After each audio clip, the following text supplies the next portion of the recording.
And that's for the piggies in every US city thinking a seat in the back row is Porsche because of European history. They miss seeing the monocle though, so I be in the front row on days I am making dough. All alone, in the zone, on the phone, until the trailers go off the screen, along with all those production companies that never did a thing for me.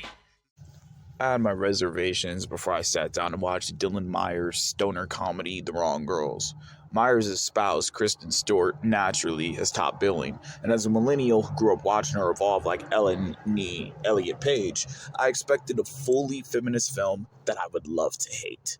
Instead, Stewart and Aaliyah Shawkat embodied the gender swap question that could be posed to Cheech and Chong's legendary anthology, or Franco and Rogan, who lends his voice here as one of the semi-anthropomorphic cats in Pineapple Express. It's the strangest thing to see Kristen Stewart portray a heterosexual female, but it didn't take long to fiend for her once she mentioned early praise for Del Taco early in the film. Yes, this is a California film.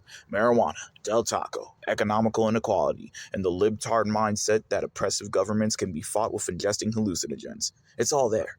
But the duo of Stewart and Shawkat happen to slide into the role as the best tour guides one could ask for through the land of demented delusion.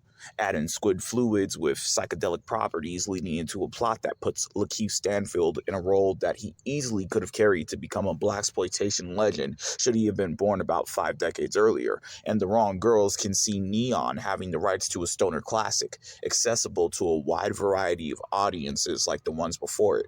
Kate McKinnon even shows up with quite the humorous bit in the supporting cast, complete with a Dutch accent. Truly, with so many feminist features under the cast belt, The Wrong Girls is a trip in itself to see these women completely abandon the politics and just have fun without being ham-fisted about their off-screen sexual preferences. This is honestly some of the best work from this cast, because in The Wrong Girls, they actually act outside of the boxes Hollywood has pigeonholed them in, simultaneously holding them back for years. The Wrong Girls, though formulaic at times, taking gags from Dude, Where's My Car and the aforementioned Pineapple Express, is a left-field film that is sure to be not only a favorite amongst the biggest supporters of its cast members, but also amongst those entrenched in stoner culture, those who are going to college, and the alumni no longer disillusioned by that culture. By far, The Wrong Girls is the most accessible film from a recognizable cast that now anyone and everyone can enjoy, fully deserved of universal acclaim. Kristen Stewart has found her magnum opus under the lens of none other than her better half. Not all working relationships in Hollywood have to be as shoehorned as Zendaya and Tom Holland. Some, like Myers and Stewart's union, as seen here, can actually push cinema forward as they're supposed to. The Wrong Girls is what happens when the pursuit of aristocracy works, to the tune of Rob Zombie and Sherry Moon.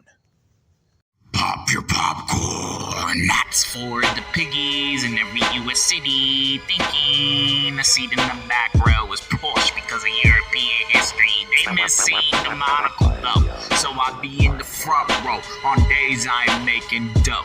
All alone, in the zone, on the phone, until the trailers go off the screen, along with all those production companies that never did a thing for me.